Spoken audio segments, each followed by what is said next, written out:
घटस्फोटानंतरचं नवीन आयुष्य. स्वाती खिडकीजवळ उभी राहून बाहेर पडणाऱ्या पावसाकडे पाहत होती. तिच्या हातात न्यायालयाचा अंतिम निर्णय असलेली फाईल होती. काही तासांपूर्वीच तिचा घटस्फोट अधिकृतपणे झाला होता. 10 वर्षाचा संसार एका सहीने संपला होता. लोक म्हणतात घटस्फोट म्हणजे शेवट. पण स्वातीला त्या दिवशी जाणवत होतं की कदाचित हा शेवट नसून एका नव्या आयुष्याची सुरुवात आहे. तिचं आणि अमोलचं लग्न प्रेमविवाह होतं. सुरुवातीला सर्व काही छान होतं. एकमेकांसोबत वेळ घालवणं, स्वप्न पाहणं, भविष्याची योजना करणं, सर्व काही सुंदर वाटत होतं. मात्र काळ बदलत गेला. जबाबदाऱ्या वाढल्या, गैरसमज वाढले, छोट्या छोट्या गोष्टीवरून भांडणं सुरू झाली. स्वातीला वाटायचं की अमोल तिला समजून घेत नाही. अमोलला वाटायचं की स्वाती नेहमी त्याच्या चुका शोधते. दोघांमधील संवाद हळूहळू कमी होत गेला. जेव्हा संवाद संपतो तेव्हा नातं तुटायला सुरुवात होते. त्यांच्या बाबतीतही तसंच झालं. अनेक वेळा त्यांनी नातं वाचवण्याचा प्रयत्न केला, समुपदेशन घेतलं, चर्चा केल्या, पण काही नाती फक्त प्रयत्नांनी टिकत नाही. शेवटी दोघांनी वेगळं होण्याचा निर्णय घेतला. निर्णय घेताना दोघांच्याही डोळ्यात पाणी होतं, कारण प्रेम पूर्णपणे संपलं नव्हतं, पण एकत्र राहणं अशक्य झालं होतं. घटस्फोटानंतरचा पहिला महिना स्वातीसाठी खूप कठीण होता. शेजाऱ्यांच्या नजरा, नातेवाईकांचे प्रश्न, लोकांची कुजबूज. काय झालं असेल? तिचीच काही चूक असेल? आता पुढे काय करणार? हे सगळं ऐकताना तिचं मन दुखायचं. पण सर्वात जास्त त्रास एकटेपणाचा होत होता. रोज सकाळी उठल्यावर घर शांत असायचं. कोणी बोलायला नसायचं, कोणी विचारपूस करायला नसायचं. अनेकदा ती तासनतास रडायची. तिला वाटायचं की आयुष्य संपलं. एके दिवशी तिची जुनी मैत्रीण पूजा भेटायला आली. पूजाने स्वातीकडे पाहिलं आणि म्हणाली, तू अजूनही भूतकाळात अडकली आहेस. मग काय करू? स्वातीने विचारलं. पूजा हसली. स्वतःसाठी जगायला सुरुवात कर. मी विसरू शकत नाही. विसरण्याची गरज नाही, पण पुढे जाण्याची गरज आहे. हे वाक्य स्वातीच्या मनात घर करून राहिलं. त्या दिवसापासून तिने स्वतःमध्ये छोटे छोटे बदल करायला सुरुवात केली. सकाळी फिरायला जाणं सुरू केलं, नवीन पुस्तके वाचायला सुरुवात केली, जुन्या छंदांना वेळ द्यायला सुरुवात केली. तिला चित्रकला खूप आवडायची. लग्नानंतर जबाबदाऱ्यांमध्ये तो छंद हरवून गेला होता. आता पुन्हा तिने रंग आणि ब्रश हातात घेतले. पहिलं चित्र पूर्ण झालं तेव्हा अनेक महिन्यानंतर तिच्या चेहऱ्यावर खरं हास्य आलं. हळूहळू तिचा आत्मविश्वास वाढू लागला. एका दिवशी तिने ऑनलाईन चित्रकलेचा छोटासा वर्ग सुरू केला. सुरुवातीला फक्त 4 विद्यार्थी होते, मग 8 झाले, नंतर 20. काही महिन्यातच तिचे वर्ग लोकप्रिय झाले. लोक तिच्या कामाचं कौतुक करू लागले. तिला जाणवलं की तिची ओळख फक्त कोणाची पत्नी म्हणून नव्हती, तिची स्वतःची एक वेगळी ओळख होती. दरम्यान अमोलचंही आयुष्य बदललं. घटस्फोटानंतर तोही एकटा पडला होता. त्यालाही अनेक गोष्टींची जाणीव होत होती. त्याने स्वतःकडे पाहायला सुरुवात केली, स्वतःच्या चुका स्वीकारायला सुरुवात केली. कधीकधी त्याला स्वातीची आठवण यायची, पण त्याला माहीत होतं की काही निर्णय मागे घेता येत नाही.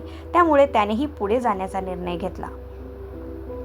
1 वर्ष उलटलं. स्वाती आता पूर्वीसारखी राहिली नव्हती. ती अधिक मजबूत झाली होती, अधिक आत्मविश्वासू झाली होती, अधिक आनंदी झाली होती. तिने स्वतःसाठी एक छोटंसं स्टुडिओ सुरू केलं.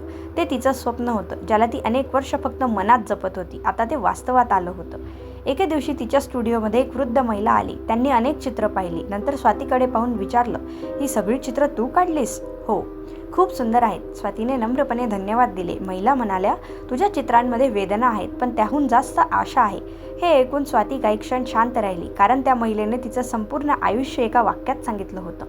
त्या रात्री स्वाती घरी आली. तिने आरशात स्वतःकडे पाहिलं. तिला तिच्यात झालेला बदल स्पष्ट दिसत होता. पूर्वी ती स्वतःला अपयशी समजत होती. आता तिला कळलं होतं की नातं तुटणं म्हणजे व्यक्ती अपयशी ठरत नाही. कधीकधी 2 चांगली माणसं एकत्र आनंदी राहू शकत नाहीत आणि त्यात कोणाचाही दोष नसतो.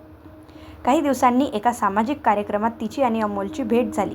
दोघेही काही क्षण शांत उभे राहिले. मग अमोल हसला. कशी आहेस? छान आहे. तुझ्या स्टुडिओबद्दल ऐकलं. अभिनंदन. धन्यवाद.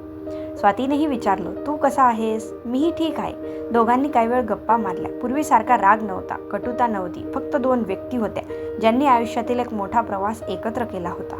घरी परतताना स्वातीच्या मनात एक वेगळीच शांतता होती.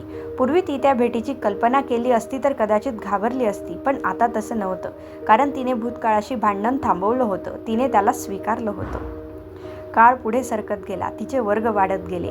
तिच्या चित्राचं प्रदर्शन भरलं. अनेक वर्तमानपत्रामध्ये तिची मुलाखत छापून आली. लोक तिच्या यशाबद्दल बोलू लागले. पण स्वातीला सर्वात जास्त अभिमान कशाचा होता माहीत आहे?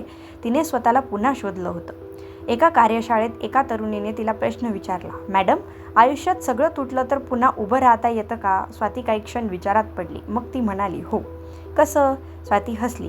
तुटलेल्या गोष्टी पूर्वीसारख्या होत नाहीत, पण त्या नव्या रूपात अधिक सुंदर होऊ शकतात. संपूर्ण हॉल शांत झाला. त्या रात्री स्वातीने तिच्या डायरीत लिहिलं, घटस्फोटाने माझं आयुष्य संपवलं नाही, त्याने मला स्वतःची ओळख करून दिली.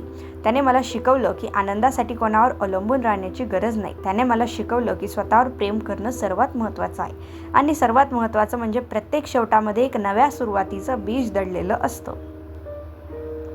काही वर्षांनी स्वातीच्या स्टुडिओसमोर मोठा फलक लागला होता, स्वाती आर्ट अकॅडमी.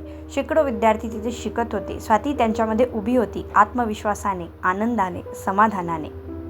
तिने मागे वळून पाहिलं. भूतकाळ अजूनही होता, आठवणी अजूनही होत्या, पण त्या आता तिच्या आयुष्याचं ओझं नव्हत्या. त्या तिच्या प्रवासाचा एक भाग होत्या आणि त्या प्रवासानेच तिला आजची स्वाती बनवलं होतं. बोध: घटस्फोट हा आयुष्याचा शेवट नसतो, तो कधीकधी नव्या आयुष्याची सुरुवात असू शकतो. नातं संपलं म्हणून स्वप्न संपत नाही. स्वतःवर विश्वास ठेवून, भूतकाळ स्वीकारून आणि पुढे चालत राहिलं तर आयुष्य पुन्हा आनंदाने फुलू शकतं. तुम्हाला ही कथा आवडली असेल तर व्हिडिओला लाईक करा, चॅनल सबस्क्राईब करा आणि तुमचं मत कमेंटमध्ये नक्की सांगा.